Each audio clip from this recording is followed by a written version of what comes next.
AP ఆర్థిక మంత్రి బుగ్గన రాజేంద్రనాథ్ రెడ్డి శాసనసభలో టీడీపీపై సెటైర్లు వేశారు. Copy కొట్టడమే Telugu Desam party copyright, patent right అని ఎద్దేవా చేశారు.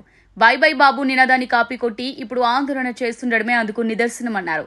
కరపత్రాలతో టీడీపీ నేతలు నిర్వహించిన ఆందోళన కూడా కాపీయే అన్నారు. పొరుగు రాష్ట్రాల్లోని ప్రఖ్యాత పథకాలను తీసుకొచ్చి వాటిని అమలు చేస్తామని టీడీపీ చెప్పడం కాపీకి పరాకాష్ఠని విమర్శించారు. కేవలం సభను జరగనీయకుండా చేయడమే లక్ష్యంగా విపక్షాలు ఆందోళన చేస్తున్నాయని మండిపడ్డారు.